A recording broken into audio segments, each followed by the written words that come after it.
Welcome to the Washington AI Network podcast. I'm Tammy Haddad, the founder of the Washington AI Network, where we bring together official Washington, D.C. insiders and AI experts who are challenging, debating, and just trying to figure out the rules of the road for artificial intelligence. The conversation you're about to hear took place before a live audience in the Johns Hopkins University Bloomberg Center in Washington, D.C. Elizabeth Kelly, the first ever director of the U.S. AI Safety Institute, which is part of NIST, is my special guest. The program begins with a welcome by Sibel Bjorlund, Executive Director of the Bloomberg Center. Thank you for listening.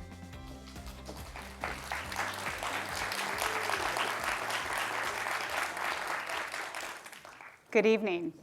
My name is Sibel Bjorlund. I'm the Executive Director of the Hopkins Bloomberg Center and the Vice President for Johns Hopkins University in Medicine. We're thrilled to welcome you tonight to this Washington AI Network event, hosting an important and timely conversation between the inimitable Tammy Haddad and Elizabeth Kelly, the Director of the U.S. Artificial Intelligence Safety Institute.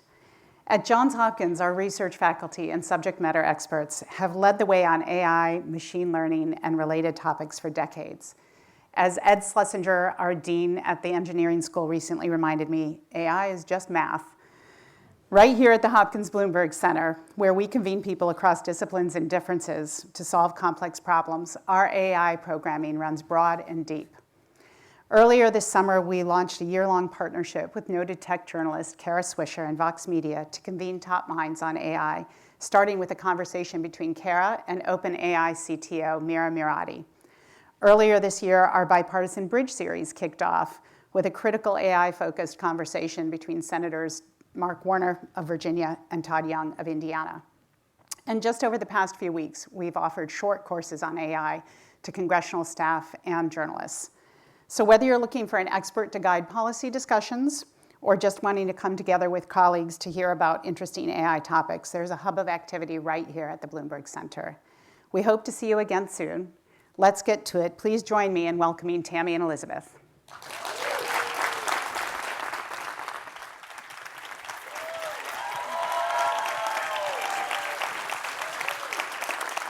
Welcome, everyone. This is the Washington AI Network, our first time here. How about Johns Hopkins University Bloomberg Center? Can you believe this place? Is this the first time for how many people? That's what I like to see. Well, welcome. It's so important that you're here. You know, those that have been following politics or covering politics, everyone's talking about unprecedented times. Well, if you ask me, the unprecedented times is because of AI. And the reason this night and this event is so important because we have the person who is actually driving the ship that's going to bring us into shore, Elizabeth Kelly. Elizabeth, thank you so much. Okay, so you are basically between man and machines, trying to figure all this out for us. We are at Johns Hopkins University, one of the great universities of all time, so we give out grades. 270 days. And you guys have met every single deadline, every single guideline, right? So let's give her an A+. What do you guys think? You can take that back to the White House and say you got an A+ from Johns Hopkins University. And you've just released all these new rules. And can you tell us how you came to these decisions? Absolutely. So Tammy is talking about my old job where I was at the White House helping lead drafting of the AI executive order. And we just hit the 270-day mark where on every single deliverable under the executive order, everyone in government, no one has missed a deadline. So I think the entirety of the administration gets an A+ here. What do you think? A+ for all? What do you guys think, Noble Reach? Come on. But we as the U.S. AI Safety Institute also completed our homework, or at least the first tranche of it, just to take a little bit of a step back. So we don't explicitly appear in the executive order, but we are very much a creature of it. We were announced by Vice President Harris in London in November of last year. We are tasked with really advancing the science of AI safety, with identifying and mitigating the risks of AI so that we're fully able to realize all of the tremendous potential and innovation. And we've got three primary tracks of work. We're focused on doing testing and evaluation of highly capable AI systems, putting out guidance that will help shape the ecosystem, and really building a global ecosystem of AI safety. And a key part of that is what we just did, which is issuing an initial public draft of guidance on how to mitigate the risk of misuse of dual-use foundation models, or to put it in English, highly capable foundation models. My team has been heads down on putting out this guidance, which really provides guidance for developers from the start, so toward the end of the process, from when you're training a model to when it's in deployment and you're looking at incidents. What are the best practices and steps that you can take to assess the risks that could arise and really put measurements around those risks? How do you create frameworks around incident reporting? How do you actually put out the transparency that's necessary so that we are able to create an ecosystem of safety where you're seeing in-house evaluators, third-party researchers, everyone really contributing to driving this forward. Now, this isn't final. We've got public comment open until September 9th and are really excited for all the feedback we have been getting and are hoping to receive from the community as we work to finalize it towards the end of the year. Well, that's not very much work. What do you guys think, right? Like how? And well, let's talk about testing. I don't know how you test while all of this technology is being developed. How do you look at that? Well, let me first say I have an amazing team who is doing this. So over the last 6 months, I've really been focused on getting complete rock stars in place. I may be biased because I hired them, but we've got leading computer scientists. One person on my team actually invented reinforcement learning by human feedback, which is a key innovation in this space. I've got ethicists and anthropologists who are helping take an interdisciplinary approach to how we look at this technology, because we know that it really requires an all hands-on-deck view. And as of today, I have Conrad Stosz, who joins us as our head of policy. Oh. Conrad, stand up. And Conrad, didn't you help write originally the executive order? Were you involved with that? Yeah. And a couple others, yeah. Oh, great. I first got to know Conrad when we were drafting the EO together. Conrad was the mastermind behind all of the sections about how does government use AI to better serve the American people. And for the real wonks among you, he also was the primary drafter of the OMBM memo, or the AI management memo, which talks about what are the protections we need to put in place as the government is looking at sort of higher risk use cases for AI. And now we're thrilled to have him on board as our head of policy. And he's been working very closely with the rest of the team to really create the foundation for us to start doing testing prior to and after deployment of highly capable models. This isn't something that is new.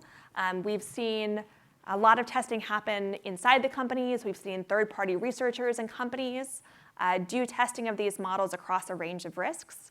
We've seen our colleagues in the UK, ICF Institute, who I see in the crowd, doing this as well. But really, at the US AI Safety Institute, we feel like we have a unique role because these are American companies. They're excited to work with us. And we are deep in negotiations to have in place soon agreements that will enable us, starting this fall, to do that important testing. When in the fall? The fall is only a couple of months, so you've got a limited window there. Okay, that's great. And then you got Apple to be part of the voluntary commitments. Yes, I can't take any credit for that. That was my colleagues at the White House who have received voluntary commitments from, I think we're 16, is that what we're up to? Yes. I leave the building, I lose track.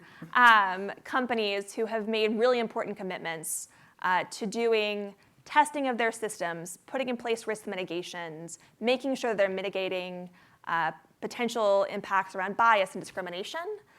We got most of those commitments last July, a couple more last September, and now that Apple is really pushing forward, they joined those commitments just at the end of July as well. So OpenAI announced Search GPT. So I just want to ask this as an example. So does like Sam Altman call you and say, hey, we have a new thing, it's called Search GPT, and we're going to start testing, or what do we need to do to test? How does those relationships work? So we are in the process of putting in place agreements with all of the companies, OpenAI, Anthropic, Meta, all the leading labs that you might think of, to enable us to start doing testing of their systems prior to deployment. It's still early days. There's not much that I can say. But I think this is a really important part of the approach that we're taking at the AI Safety Institute, where we have testing, guidance, research, all informing each other in a really virtuous cycle that helps advance the science of AI safety so we can start to answer the really knotty problems and help create trust in the American people that these systems are safe, secure, and trustworthy. I'm really focused on this trust issue and that people feel like AI is for everyone. It's not for the elite or those who, have a particular product. Yeah. And I did notice that that's part of your responsibility. So how do you do that? Are you going to go on tour to all the universities? Don't you think she should go on tour? The college tour to explain how AI is for everyone and how you can use it. I don't know about that, but I mean, how are you going to make people think that it's for everyone?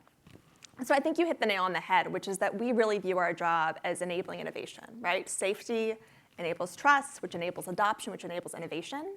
And driving that innovation is really our North Star at the AI Safety Institute, under Secretary Mundo's leadership, and under the President's leadership. I think the sky is the limit in terms of all the beneficial use cases that we really want to see in terms of drug discovery and development, carbon capture and storage, individualized education, the list goes on. But part of that is making sure, as I think the executive order did a really good job of emphasizing, that this is something that is part of an open ecosystem.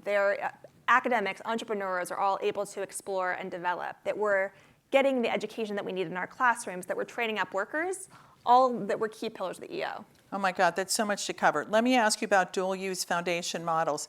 Quote, the guidelines recommend that developers disclose their risk management practices and any misuse cases for transparency and accountability. So is Mark Zuckerberg calling you and saying, oopsie, this one didn't work? Who are you getting calls from? I'm trying here, guys. So I think what's important to note is this is about transparency for the public in this guidance, right? We really view ourselves as cultivating an ecosystem of safety. And we are a part of that, but it really is incumbent on us to create additional folks like third parties, like researchers, like the in-house evaluators, who are all helping hold companies to account and ensure that these systems are safe, secure, trustworthy. And that's why the transparency guidance rules are so important. This is something that I think we actually went beyond in the guidance, what you've seen from most of the major companies. And I think it's because that is the best way to really inspire trust. So is it, say, on the company websites, or are you talking about transparency that they're telling the government? So I would distinguish between two different things. So I'm going to wonk out here for a second. For those of you who have made it through the EO, you might have seen this, but whatever. How many have made it through the EO? Look at that. Look at this crowd. Such smart people. This is a delightfully people. wonky crowd. I love it. Applaud the rest of them. And you guys need to do some homework tonight. You're really making Conrad and I feel good, so thank you for that. For those of you who perhaps have better things to do with your weekends, there's an important provision in the executive order which requires companies that are developing the most advanced models to tell the government about the existence of those models and to report on the results of any testing they do. Now, this doesn't come to the US AI Safety Institute. This comes to the Bureau of Information Security, our colleagues at Department of Commerce. But really, it's supposed to enable the government to help sort of keep abreast of what's coming, what the risks are, so we can all work together.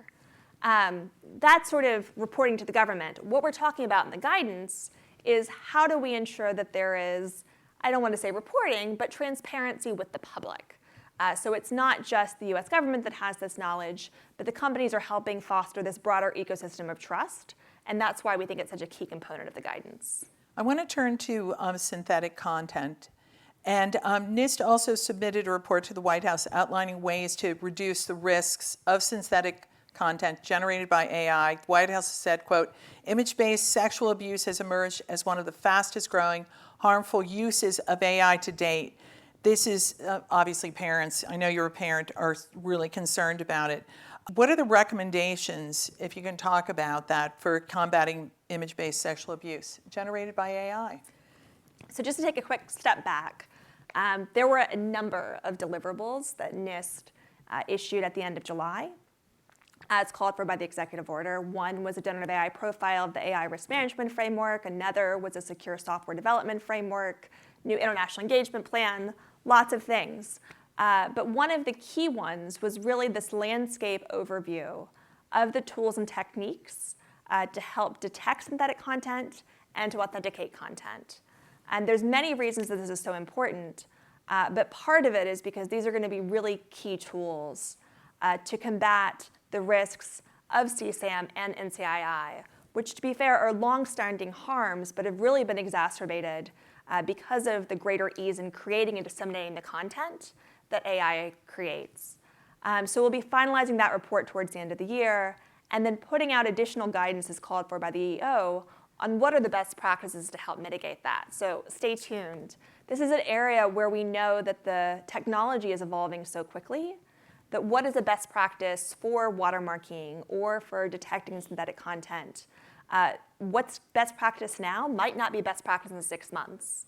And that's why we're so eager to get out the final version of this landscape report, to issue follow-on guidance on what best practices are, and why it's something that we called out in our guidance on dual-use foundation models. I think it's really important to note that guidance is not only focused on emerging risks. For example, the possibility the model could be misused, perpetuate a more dangerous offensive cyber attack, or to help with the development of a biological weapon. But it's also focused on the here and now risks, the things that are existential for people on a daily basis. And I think one of those key risks is the risk of increased proliferation of child sexual abuse material, of non-consensual imagery. And that's part of why we called it out there as well. What about, let's go to the biological risks and that side of all of this that, many people are worried about every day, and cities and states, we've got a lot of states with legislation being passed, bragging about this or that, or worried about this or that. How do you cope with that whole piece of it? Because we're really talking about infrastructure and, how it affects people at home.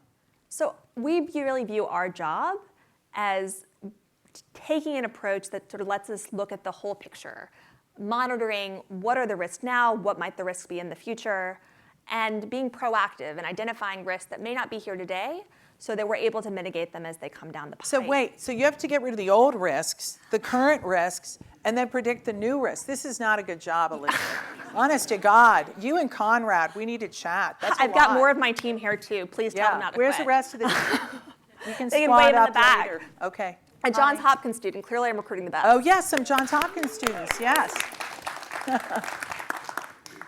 But I think this really comes back to why it's so important to take a whole of government approach here, and why we are just one part of this broader ecosystem. We are working incredibly closely with our colleagues across the government to better understand the risks, to produce threat models, to take advantage of their tremendous expertise. And I think this is an area that really speaks to why it is so important for the US AI Safety Institute and other safety institutes across the globe to have this capacity. Because we bring to bear not only the technical expertise from the folks that we've hired out of top PhD programs, the labs, the incredible scientists at NIST, but also all of that expertise across the defense community, the health community, and are able to really bring that to bear in a way that I think is incredibly important. Microsoft is a partner of OpenAI, but they're also a competitor with OpenAI, right? That's now Microsoft AI. You could talk really about most of the companies, but to me, that's like the most glaring example. So, I mean, you're dealing with the same company, but sort of two sets of people. How do you do that? Like, who do you talk to first? Is really what I want to know. Whose call do you return first? All these companies, or many people from these companies that are on the frontier models, are interconnected, intertwined in so many ways. So how does the AI Safety Institute deal with that? I think this is a classic example of just how everyone recognizes the incredible potential of this technology and why companies are approaching this from so many different angles, through investments in different companies, through their own innovations. And we are working with all of them. That's why we have the AI Safety Institute Consortium, which brings together more than 290 members from industry, civil society, academia, in order to really leverage that incredible diversity of talent to inform the efforts that we have ongoing at the AI Safety Institute, at NIST, and across the broader government. Well, in many ways, you're the partner of the industry, but you're also the watchdog, right? So you have different hats for different days? I wouldn't quite put it that way. I'd say that there is a shared interest amongst all of us in making sure that these systems are safe, secure, and trustworthy. We all know that were something to go wrong, that would really impede innovation. And that's why it's so important that we get this right, and why we all have a role to play here in making sure that the systems are safe and we're ultimately enabling that innovation. All right, let's talk about global cooperation. In April, Secretary Raimondo and our UK counterpart announced an agreement to work together on testing. Where does that stand? Well, I believe some of my colleagues from the British Embassy are here today, so I can tell you it's going very well indeed. I think that we view it as incredibly important to work with other countries, to make sure that we're learning from each other's efforts, standing on each other's shoulders, and not duplicating or having conflicting efforts. Well, the other piece was there's supposed to be a joint testing exercise. Has that happened? So we are working very closely with our UK counterparts to learn from the testing that they have done. I believe it was publicly reported that there was some testing the UK did on Anthropic's model, which were then shared with the US. And we're in close collaboration, and I think we'll have more progress to show in the coming months. Okay, we'll get that later, folks. All right, what about the safety institutes? Because you're not alone. Of course, we just talked about the UK. How are you guys all working together? Are you at a spa at, like White Lotus Spa somewhere in Italy, later this month? Just like the Fed meets, will they meet, in Jackson They Hole? do, yes. You guys need something like that. I would go. Who would go? We'll come with you. Considering how hard my team works, they certainly deserve that. Okay. But I think they're going to have to settle for San Francisco. So one of the things that we announced, or that the Secretary announced on the heels of the Seoul Summit, is that we are launching a network of AI safety institutes.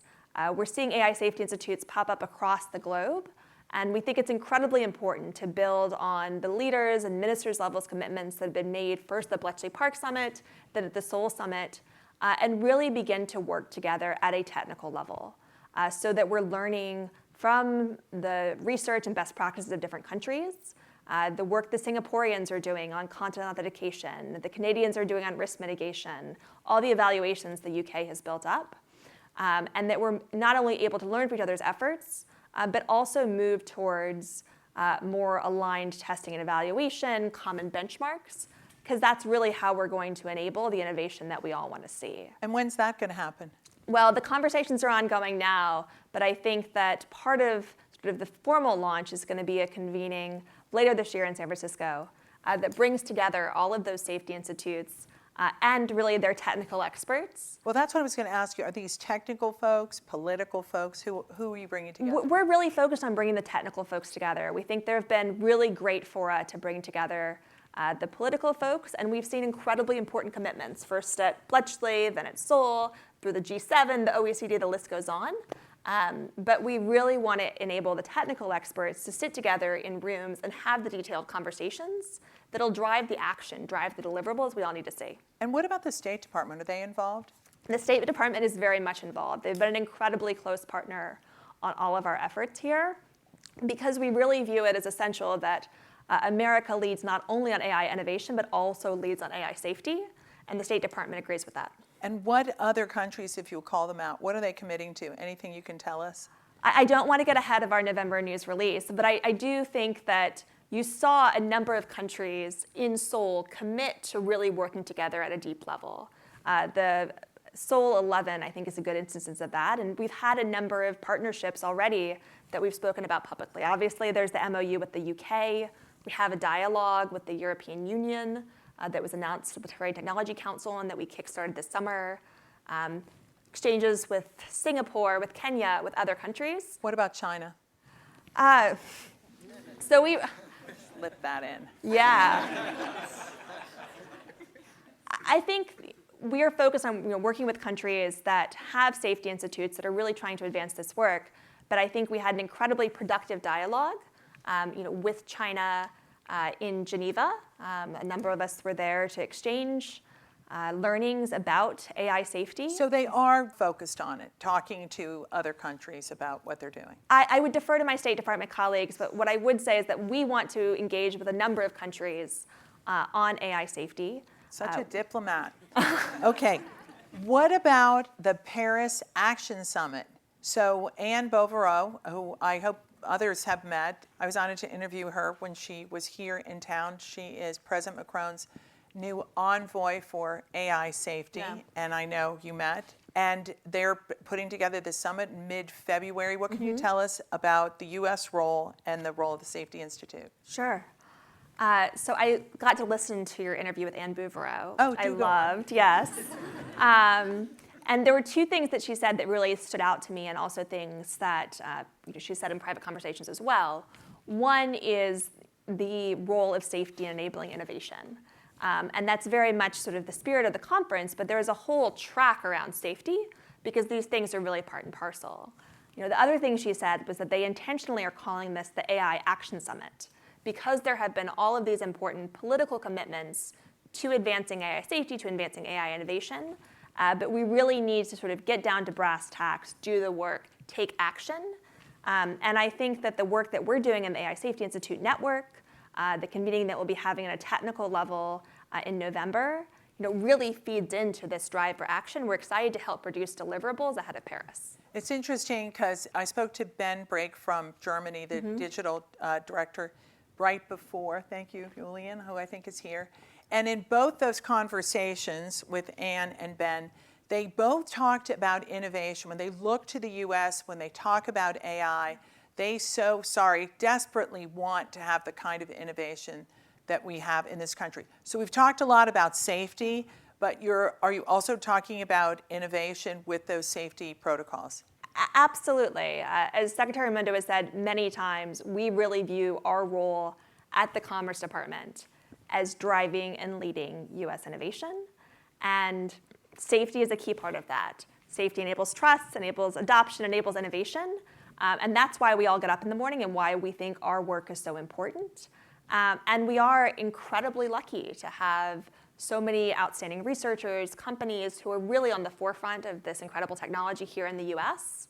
And we think it's imperative that we continue to maintain that lead. And you have an office in San Francisco. I do, yes. Conrad, you're not moving there. He's not, You're no. still here, still working on that EO. About half of my team is actually out of that San Francisco office. And it was, I remember my first conversation. Is that surprising to the industry? A little bit. I think they think that we're all sort of like stuck in our government offices and In Maryland. well, we've After got, the Washington Post story about the mold, they think you guys are, you got the mold there. Sorry, I think they got rid of that. we've got some folks in Gaithersburg, we've got some folks at Maine Commerce headquarters, and we've got a lot of folks in San Francisco, which I think is really important for a number of reasons. One, it enables us to actually work closely with the companies who are headquartered there, but also the incredible ecosystem of academics, of civil society, all the technical experts who are out there, and make sure that we are in touch with how quickly this technology is moving and able to keep pace. Two, it's been really incredible in terms of talent attraction and retention. So much of the talent is out there and wants to stay out there. And so it's been a real sort of differentiator for us. They don't want to be with us in D.C.? Well, we do make them fly out here on a relatively regular basis. We're a traditional startup in that we like to bring our team together for all teams retreats in a pretty good cadence. But I think it's been a real differentiator. I think it's something that we think is really important. It's actually one of the first things I told the secretary I wanted to do before I even had the job. Because you were out there, right? You should give a little of your background for those that don't know. This is not your first rodeo. No, I'm a startup junkie in some ways, I guess you could say. So before I joined the Biden administration, I helped start and then scaled and ultimately sold a startup. We were not actually based in SF, which was unusual. But this job really brings together a lot of that sort of startup ethos of how do you create something from new, and how do you navigate the incredible complexities of government and the incredible opportunities of government? How do you build big tent coalitions? How do you nurture the ecosystem? How do you get things done? And it's been really fun to see, I think, the incredible startup energy of our team, because we are creating something entirely new inside the federal government, and we have people who have never worked in government before. So little things like being able to offer them Mac computers is incredibly important for retention and talent attraction, I'll say. Yeah, I spoke to someone today actually in the government who said, I'm not on a Mac anymore, and it just breaks my heart. Not someone from you guys, just to be clear. So you're bringing people in, you're giving them this opportunity, you're building this whole system. What's your goal for staffing? And I mean, are you going to have offices around the world? I mean, what do you think you need? I mean, you're talking about a lot of different things to get done. Well, do you have a dream amount of people working for you or systems? I'm really heads down and focused on the next sort of 6 to 12 months and what is it that we can accomplish and deliver for the American people. I think we've already gotten a lot done in the last 6 months as we think about the team we brought on board, the opening of the San Francisco office, the announcement and the cultivation of this network, the Dual Use Foundation model guidance, the progress we've made with the companies. But we've got so much more to do over the next 6 to 12 months. Well, I wanted to ask you about human rights because that's one of the issues that not just in the EO, but in everything you do. I mean, how are you looking at all of these issues? I know you're talking to everyone, but how are you, making sure that people are protected in the development and deployment of AI? I think this really comes back to why it's so important to have a big tent approach and make sure that there are diverse voices that are informing all the work that we do. And we're doing that through the AI Safety Institute Consortium and the incredible diversity of folks from civil society, labor unions who are part of that. We're doing that through regular engagement and outreach. It was something that we're able to do in the executive order and in the M memo, and in which we continue to prioritize. We're doing that with the people that we're bringing on board. My head of international engagement, Mark Latinero, has really been focused on human rights throughout his career and brings that lens to every single conversation we have. And I think we're also doing it in how we think about this network. One of the things that we've said is very important to us is making sure that there are voices from developing countries that are part of the network or at the convening, and that we're really helping to build capacity so that everyone can enjoy the benefits of AI. Okay, so if you have a question, we're going to have time for a few questions. You want to step over to Virginia? Everyone knows the great Virginia coin. If you would say your name, please. Sure. Sumi Somaskanda with BBC News. Elizabeth, Tammy, thank you so much for this terrific discussion. I have 2 questions, if I may. And the first one is when you're talking about guidances for creating an ecosystem of trust. We in the news are dealing with deepfake, synthetic content. And of course, today the question came up of these images of a rally in Detroit. Are they real? Are they not? And what it does is sow a lot of confusion in a time where you need obviously facts and to be able to talk to people about what is actually real. And people are themselves looking for what is real. So what guidances have you released or will you release in the political sphere? And then secondly, when you talk about transparency with the companies reporting to you, all the big players in the AI field, does that include where they get their data from? So on your first point, I should give the usual caveat that as a federal employee, I cannot talk about candidates or campaigns. But what I can say is that our job at the AI Safety Institute is really to help advance the science of AI safety, answer a lot of the open questions. And that's why we've really prioritized a lot of the work around best practices for detecting synthetic content, authenticating content. I referenced the guidance that we released at the end of April, and it's really more of a draft, sort of landscape summary of the best practices in this space, and we'll be finalizing that in the coming months. But we'll also be issuing, towards the end of the year, as called for by the executive order, guidance on what the best practices are here that we hope will provide some clarity for the community in this very quickly evolving space. And of course, it's part of what we're thinking about as we think about our Dual Use Foundation model guidance, which we'll be finalizing towards the end of the year as well. What about Congress? What's your relationship? We have some staff here today. You're navigating, I don't mean politics, I'm talking about on the policy side. How do you work with Congress? So we've been able to accomplish a lot in our 6 months at the AI Safety Institute. But there's sort of 2 big things that'll really enable us to, go to the moon and back, get all of our ambitions fulfilled. And one of those is, formally authorizing the US AI Safety Institute so that we are a lasting, enduring institution.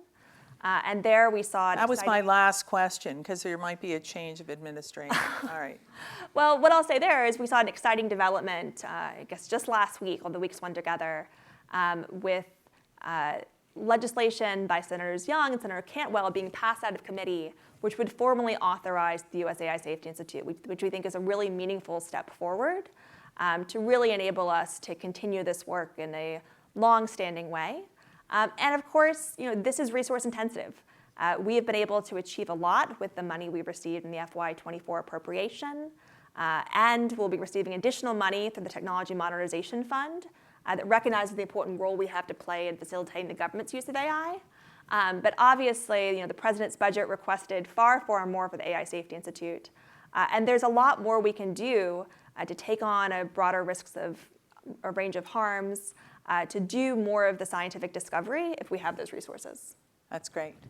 Go ahead. Hi, my name is Chuck, and actually I also want to thank Sally O'Brien, who also, of course, part of the hosts here at Johns Hopkins. And that's the reason why I'm here, by the way. Thanks to her who said, hey, we have some exciting people. And thank you, actually, Elizabeth. I love what you said about getting things done. That's really important, as an entrepreneur, as an investor myself. And thank you, Tammy. You asked some really awesome questions and putting it is on the spot. Well, anyways, my question is this. Actually, my question is really about short term and the long term. And my in the short term, how do we ensure that AI systems remain aligned with the human values, even though as they become more autonomous and capable, right? That's the short term aspect. The long term question is, what are the potential long term risks of AI? How should we prepare for scenarios where one day, right, AI system potentially surpass human intelligence, right? Thank you. So at the AI Safety Institute, we are really taking a broad view of safety. We are very much focused on the here and now risks, the risks of privacy, bias, discrimination, creation of synthetic content, and CSAM and NCII, but also monitoring potential and emerging risks. I talked about risks around to public safety and national security, like enabling cyber attacks or development of biological weapons.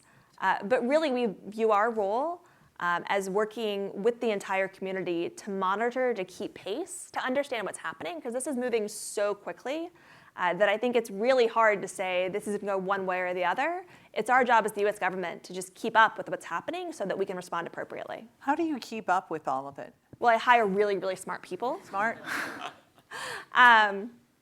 No, I think this goes back to why the ecosystem is so important, why it's so important to work with all of our colleagues across the federal government. I know that there's folks from DOD and NSC and lots of other agencies here, why it's important to work with our allies and partners across the globe, why it's so important to leverage all the incredible members we have in the consortium, and to really be embedded in what's happening. I think the San Francisco office is really helpful here.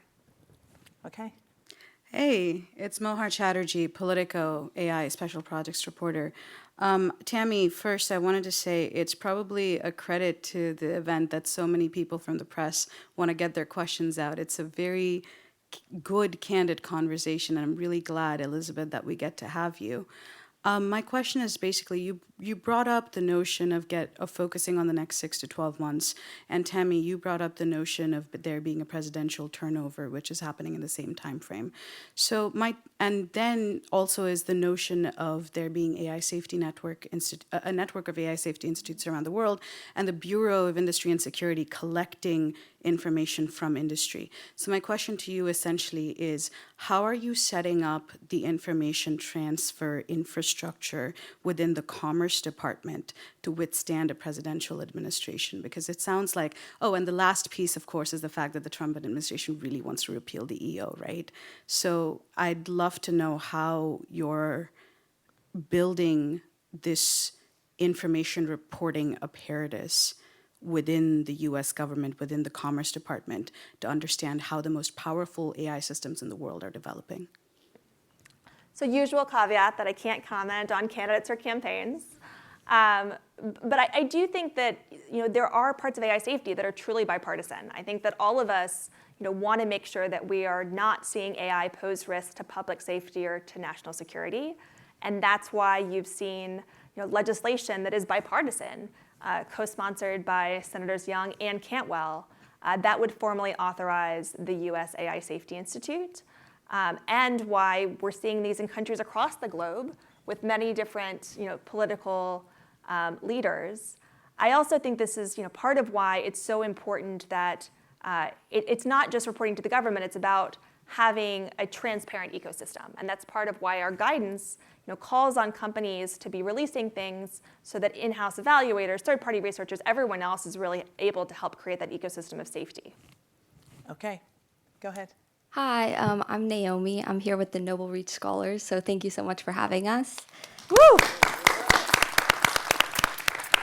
I should explain the Noble Reach Scholars. These are brand new U.S. government employees. They are here for a month to get to know the city. The Noble Reach Foundation is like Teach for America for tech scholars, so let's hear it for them. And wish them good luck. Please go ahead. My question is, in terms of actions and regulations for AI safety reaching the public and average engineers, do you foresee there ever being something like approvals or ratings? For example, a technologist sees on an AI package, this model is certified unbiased by the US government, so now I can know I can use it in the app I'm making, or watermarks on AI-generated content, kind of like the FDA. If not, how do you see these regulations turning into concrete policy? First off, let me say how cool it is that all of you guys are here. I think one of the best parts of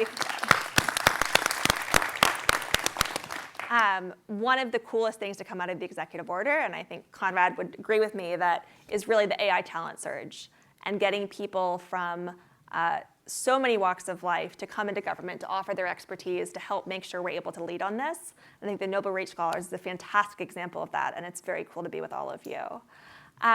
We are not a regulator. We are a voluntary organization. We work with companies, with civil society on this research and testing, as well as on creating this ecosystem of trust. It's hard to know where things are going to go in 6, 12, 18 months. But I think there is a lot that we can do from that sort of voluntary posture. And you're seeing a lot of different initiatives pop up. For example, the work being done at Stanford on Transparency Index that I think is going to shape this field going forward. Can you tell us more about that? Well, I would defer to some of the Stanford folks in the room, but a number of the folks at HAI, Human-Centered Artificial Intelligence, I believe, have been working to get companies to release more data about their training of the models, their testing, and then ranking them based off both their transparency and what they're finding. And I think that's an example of how Sunshine is a very important component here, and I'm excited to see more of it. When did you first hear about ChatGPT? I think all of us were a little bit surprised by the huge evolution that we saw. Less than 2 years ago now, I don't think anyone would have predicted to be the fastest growing consumer product of all time. I will say that I think the Biden administration was really focused on AI even before ChatGPT appeared on the screen. And why was that? Because we've been seeing AI in the more traditional sense for many, many years. It's been used in lending decisions, employment decisions, a number of things. And my colleagues at the Office of Science and Technology Policy really took a leadership role along with a lot of the Vice President's office in helping draft the AI Bill of Rights that outlines sort of the fundamental protections that need to be in place as we're thinking about AI systems. And my colleagues at NIST, Ilham Tabasi, for example, led on the AI risk management framework, which actually, and that predates a lot of this. I think it's moved incredibly quickly, but there have been really smart people in the administration who've been working on this for a long time. But you were surprised, right? I think everyone was surprised by just the huge leaps and bounds we've seen over the last 2 years. Mm-hmm. And I think it's humbling to think about the evolutions we can see over the next 2. It's funny, Mira Murati was actually on this stage with Kara Swisher, and she told this funny story that people at OpenAI didn't even know about it. Exactly. Right. Yeah. So what's the next big thing? As we leave here, what's the next big thing that we should all be looking towards? You don't have to name a company or anything you've seen that completely surprised you or it surprises you every day. There's new things every day. I think we're seeing huge improvements in a lot of the multimodal systems as we're thinking about voice, image, video. That's a very big deal. I think we're also seeing a lot of improvements in sort of the explainability of these systems, mechanistic interpretability, why it actually produces what it does, which I think is really exciting as we think about the safety landscape in the coming years. And I expect just to continue to be surprised, as is everyone. I've got to say, there's a story today on the Drudge Report, I don't know how many people read the Drudge Report, about AI Olympics. And I have to say, I'm kind of excited about that. It's going to be in Los Angeles in 4 years. I don't know if what that means for Tom Cruise. Maybe it's like an army of Tom Cruises, come down on the Hollywood, something like that. Well, so long as I get to go with you, Tammy, it'll be fun. Let's go. Elizabeth, I can't thank you enough for today. I've got to say the work you've been doing is remarkable. It's an honor to sit here with you. We're thrilled to have you here at the Johns Hopkins University Bloomberg Center. That's what this place is all about. Let's hear it for Elizabeth. And thank you all for coming. It's a remarkable place. We have to thank Mike Bloomberg, too, who is behind all this, Bloomberg Center. And I don't say that because I work there, but it's really remarkable, and I hope you guys all come back. We'll do more. And Sibel, where are you? Thank you so much. Sally O'Brien, thank you guys so much. Come back here, use it often. And when you go out, I want you to please make sure you look at the beautiful art here. It's remarkable. And the beach. Now, don't you want to be a student here, that you come in and you just hang out on that beach? And the hanging classrooms. They didn't pay me to say that, but I want to say I think it's a remarkable place. Thanks again so much. Thank you for listening to the Washington AI Network podcast. Be sure to subscribe and join the conversation. The Washington AI Network is a bipartisan forum bringing together the top leaders and industry experts to discuss the biggest opportunities and the greatest challenges around AI. The Washington AI Network podcast is produced and recorded by Haddad Media. Thanks for listening.